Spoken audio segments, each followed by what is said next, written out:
మే 1995 రెండవ తేదీన షాద్నగర్లోని సాయి బాబా హాస్పిటల్లో ఓ పసిపాప జన్మించింది. ఆమె పేరే పావని.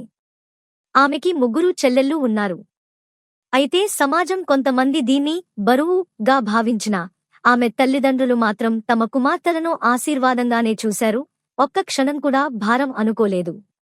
మొదటినుంచే పావనిలో ఒక వెలుగు, ఒక ఉత్సాహం ఉండేది. లిటిల్ ఏంజల్స్ స్కూల్లో ఆమె విద్యా ప్రయాణం మొదలైంది. తరువాత ఇంటర్, డిగ్రీ, ఎంబీఏ చదవటానికి ఆమె హాస్టల్ ఉండటం జరిగింది. ఇంటికి దూరంగా, ఒంటరిగా, చదువుల ఒత్తిడిని ఎదుర్కొంటూ ఆమె ఒక్కొక్క మెట్టు ఎదిగింది. కాని ఈ ప్రయాణానికి అసలు బలమైనది ఆమె తల్లిదండ్రుల శ్రమ. ఈ యుగంలో నలుగురు కుమార్తెలను పెంచడం అంటే చిన్న విషయం కాదు. కానీ వారు ఎప్పుడూ వెనకడుగు వేయలేదు. ఈ ప్రేమతో కూడిన ఆధారం వల్లే పావని తన జీవితాన్ని ధైర్యంగా, నమ్మకంగా ముందుకు నడిపింది. అయితే పావని కథ విద్య, లక్ష్యాలతో ముగియలేదు. ఆమె కథ ప్రేమ, భాగస్వామ్యం మరియు జీవితార్థాన్ని కూడా సూచిస్తుంది.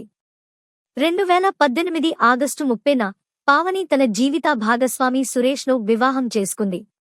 ఆ ప్రేమలో ఆమెకు తన కలల్ని పునరుద్ధరించేందుకు బలం వచ్చింది. అధ్యాపన పట్ల ఉన్న ఆసక్తితో, సురేష్ ప్రోత్సాహంతో ఆమె ఓ కాలేజీలో లెక్చరర్గా ఉద్యోగంలో చేరింది. కాలం కదిలింది. ప్రేమ మరింత బలపడింది. మొదటి వార్షికోత్సవాన్ని వారు విజాగంధాల్లో కలిసి గడిపిన ఓ మధురమైన గుర్తుగా మార్చుకున్నారు. వివాహానంతరం 2 ఏళ్లకే వారి జీవితంలో ఒక అమూల్యమైన వరం వచ్చింది. మార్చి 2021 30న రుత్విక్ జన్మించాడు. పావని తన జీవితాన్ని నిర్వచించిన గౌరవంతో, ప్రేమతో తల్లి పాత్రను అలంకరించింది.